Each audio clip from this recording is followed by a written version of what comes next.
तामुलपुर जिल्ला आरो तामुलपुर दखरा एबसुआ रंजालि बैसागु फोरबो फालिदों। बैसागो बोथोर बर'नि एंगारहायै मोनसे फोरबो, राव हारिमुनि मोनसे आयना, जाय आयनायाव नुनो मोनो बिनि गासै महर मुस्रि।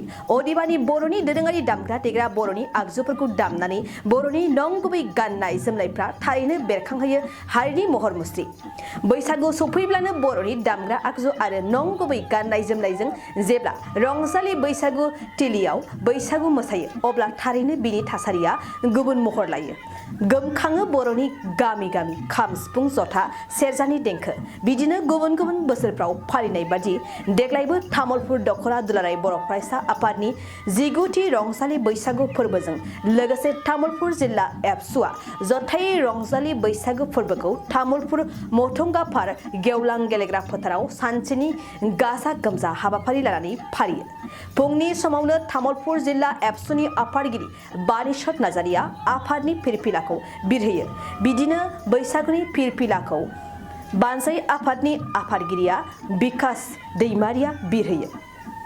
मुंख्लंफोरनिसिम दाहा बावनाय हाबाफारिनि उनावनो गेदेरखौ मान बावनाय, उन्दैनो अननाय होनाय हाबाफारिया जानानै थाङो। बेनि उनावनो गुबुन गुबुन गामिनि रंजालि सेंग्रा सिख्ला बोराय बेन्थ'नि गेवलां बैसागु मोसानाय दिन्थिफुंनाय जायो। मुंख'नो गोनांदि मेहेरगोनां बे रंजालि बैसागु फालिनाय हाबाफारिया ओनसोलनि गोबां मेलेमजिबि आरो रायजो राजाफोरनि बाहागो लानायजों मेहेरगोनाङै खुंफुंजायो।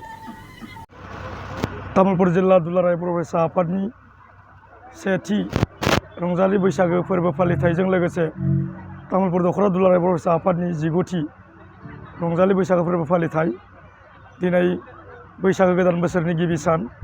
दा बेवहाय तामुलपुर जिल्ला दुलाराय बर' फरायसा आफादाबो बैसागो फोरबोखौ फालिनायजों लोगोसे बर' हारिमुखौ गोजौ फारसे दावगाहोनो थाखाय बर' हारिनि जि गाननाय जोमनाय दानाय लुनाय गोदो गोदायनिफ्राय सोलिबोबाय थानाय जिखिनि दामजु बे नेमखान्थिफोरखौ लाखिबाय लानो थाखाय तामुलपुर जिल्ला दुलाराय बर' फरायसा आफादा बे हाबाफारिखौ लानाय जादों।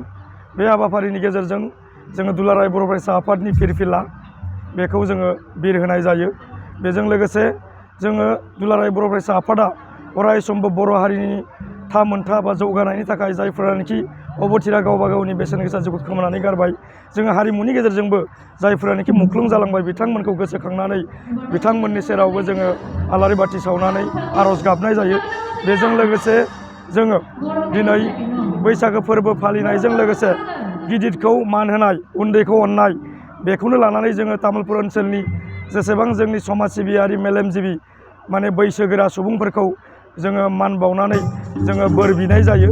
बेजों लोगोसे जोङो दिनैनि जि हाबाफारि बर'नि जि बैसागो फोरबोजों सोलिफुनाय जि परम्परा जोङो खुंखा जानाय बे हाबाफारिखौबो जोङो लानानै जोंनि जि बर' हारिनि जि बैसागो गाजा गोमजायै फालिनाय बेखौ जोङो तामुलपुर जिल्लाया गाजा गोमजायै फालिनाय जायो।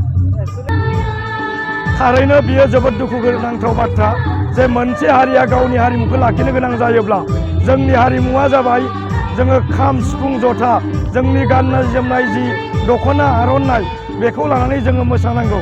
नाथाय जि डिजे दामनानै मोसानाय, जि मिउजिक दामनानै मोसानाय, बेयो गुबुन हारिनि बा गुबुन हादोरनिसो मोसानाय, जाय मोसानायजों जोंनि बर' हारिमुवा मालाबाबो थांनानै थानाय नङा। दा बेनिखायनो जोंनि गुबै हारिमुखौ लाखिनो थाखाय आङो बेनि गेजेरजों मेसेज होनो लुबैदों जोंनि जाखांफुनाय जौगाफुनाय लाइमोन सेंग्रा सिख्लाफोरखौ जाहाथे जोंनि दामजु जि बर' हारिनि हारिमुखौ फोथांना लाखिनायाव गावबा गावनि दामनाय देनाय जि खाम जथा सिफुं बेखौ अराय समबो लाखिबाय थानानै जोंनि बैसागो फोरबोखौ लाखियो। बेखौनो आङो तामुलपुर जिल्ला दुलाराय बर' आफादनि जानानै आङो खावलायनाय थाबाय। 2023-24 सोलोंथाइ बोसोरनि थाखाय गोदान मुं थिसननाय लानानै फैदों बड'लेण्ड एकाडेमि सिनियर सेकेन्डारि फरायसालिया।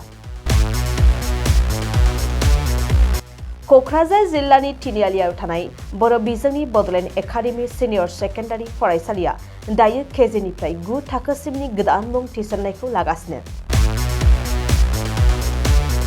बड'लेण्ड एकाडेमि सिनियर सेकेन्डारि फरायसालियाव गुनगोनां सोलोंथाइ होनायजों लोगोसेयैनो नोंथांमोना बे फरायसालियाव थानाय जानायनि हस्टेल खाबुखौ मोननो हागोन। बेजों लोगोसेयैनो बे फरायसालियाव एक्सट्रा टिउसन आरो इंलिश स्पिकिं कर्सखौबो फरायसाफोरनो होनाय जायो। गोसो गोनां फरायसाफोरा मुं थिसननायखौ बाङाय बेसेनावनो मोननो हागोन। बेनिखायनो बड'लेण्ड एकाडेमि सिनियर सेकेन्डारि फरायसालियाव फरायसा एबा नोंथांमोनहा मुं थिसननायनि बागै मिन्थिनोब्ला नैबे मबाइल नम्बर 9101488399 नङाब्ला थोंजों फरायसालियाव थांनानै खौरां लाहैनो हागोन।